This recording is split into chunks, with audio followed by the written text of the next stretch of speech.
Hey, how's it going? Okay, in this video we're going to be looking at how we can create a split screen effect in Premiere Pro. It's pretty simple, pretty quick, should only take a couple of minutes, so let's just get stuck straight in.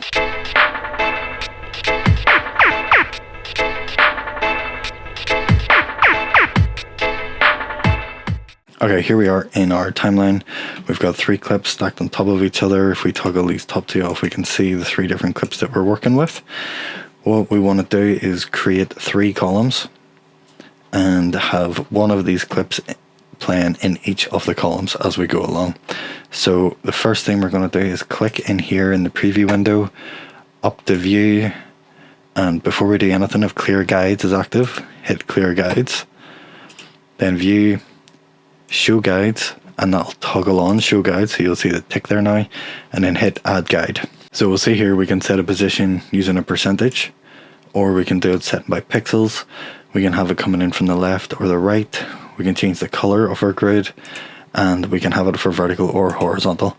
So I'm going to split these into 3 columns. So I'm going to do 33.3%, and I'm going to do that coming in from the left. And there's our first.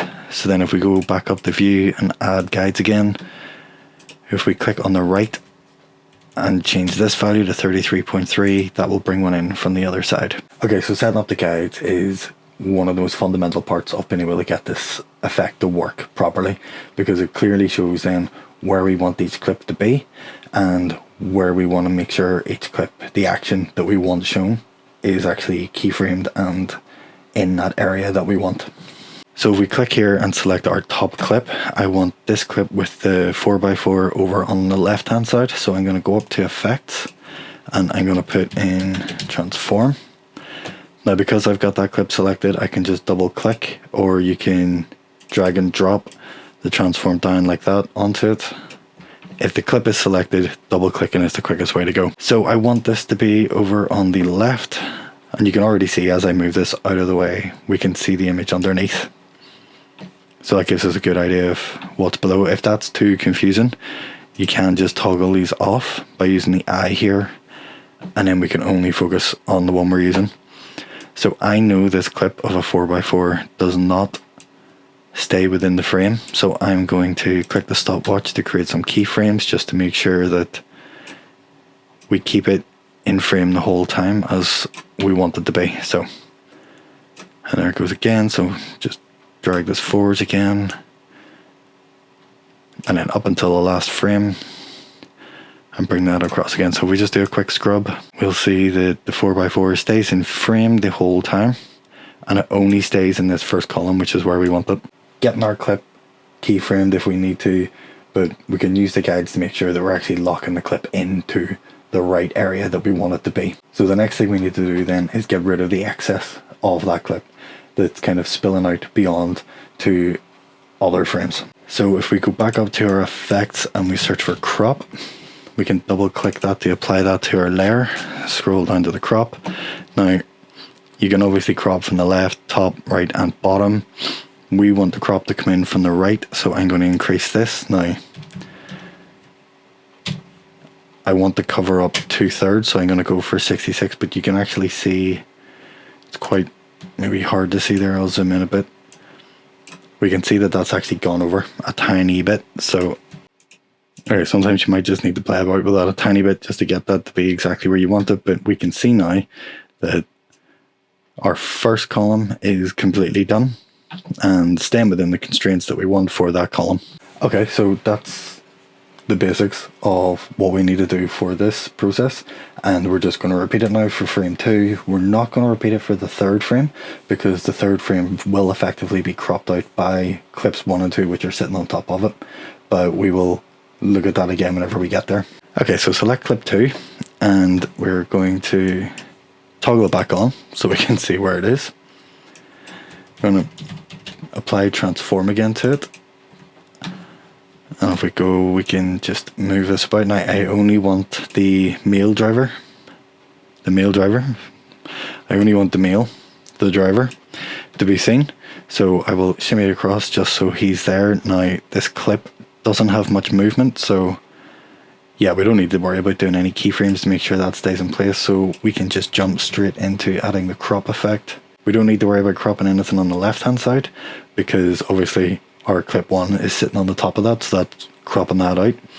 So we just want to get rid of the right hand side. So once again down here, and we'll just try 33.3 for a third, and yep, that seems to have done the job nicely. So if I just untoggle now on this last clip, so yeah, as you can see, that's what I was saying, where we don't really need to worry about cropping out the bottom clip, because the top clips will effectively crop them out anyway for us to save us a bit of effort. So all we really need to do there is look at the transform and make sure that we're positioning the clip to where we want it to be. So if we select clip 3,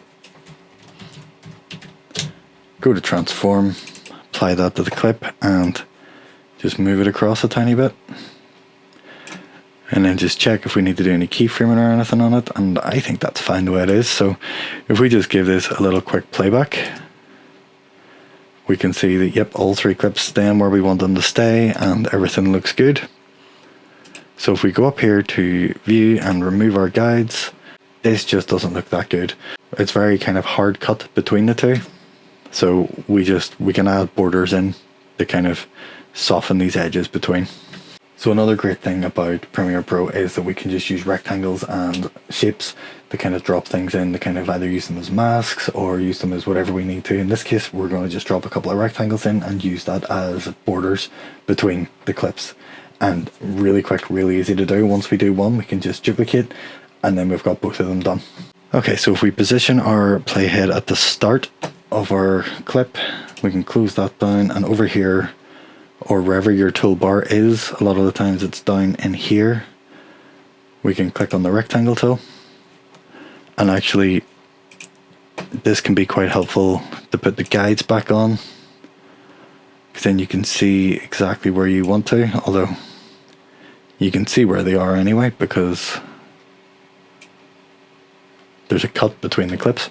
Okay, so we've drawn our first rectangle. Now if we go to Essential Graphics, and if you can't find that, Windows, Essential Graphics, and in here we've got our shape 1 highlighted. We can change the color if we want to, and change the width, keep it to 25. We want to make sure that the height is taller than the clips and the frame, and we want to make sure that the width is a nice width and something that kind of looks appealing. We can use the align to kind of tie those things in nicely. So if we then click this off, back onto our selection tool, click on the preview, hit show guides off, and we can see there that we've got a nice little border here.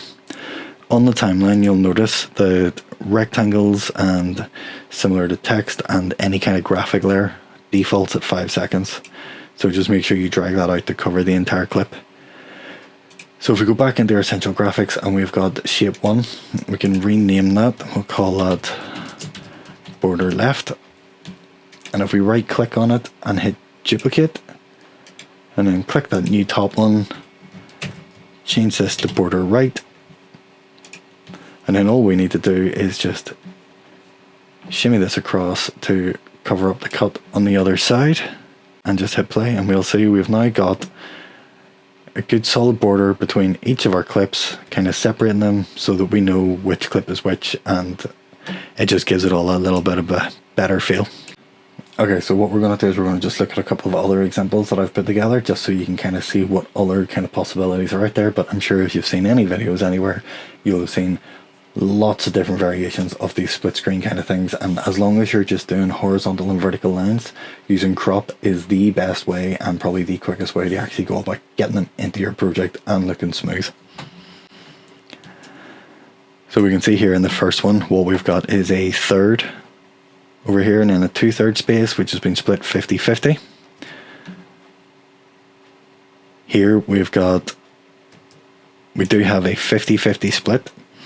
But what we've also got is just animating on using a couple of simple keyframes just to change the crop and the positioning, just so that we can move this top layer up to reveal the bottom layer and give us a nice 50-50 effect. And then finally, okay, so the last split screen was done with masking rather than crop, but in order to use the diagonal properly, I wanted to use a mask because you just have a lot more control over the shapes that you're doing. So if you haven't seen any of those, you can check out some of my videos up here. They will take you through some more of the basic masking techniques, but if you know how to create a mask, then you'll be able to do this easily, and we'll fly through this super quick just to give you a rough idea of how a mask can be used. Okay, so we've got our same 3 clips, and this time I've got my top clip selected, and I'm just going to click on the square under opacity, the rectangle, and that'll create a mask right in the middle. If I hold shift here in the corner and just drag that out so it covers the whole space, we can see that now we've got all of that. If I then click on one of these points and say drag this over to match up with this point over here, we've then got a nice diagonal cut across, and that straight away gives us a masked split screen effect, which is very handy, very cool. And then if we go to our second clip, we can do the same again. So we'll probably want to... Okay, so then if we go to our second clip, we can add a mask on this as well. So let's just do something random down here and maybe drag this point off down here. I'm not expecting this to give a great result, but this is more just to kind of give you the principles of how this works. And then clip 3 is our bottom clip, and we can already see that's up in there. But if I scale this in a little bit, and then we can move it across so you can get a bit better. And there we go. Very super quick how to do the split screen with a mask rather than using the crop.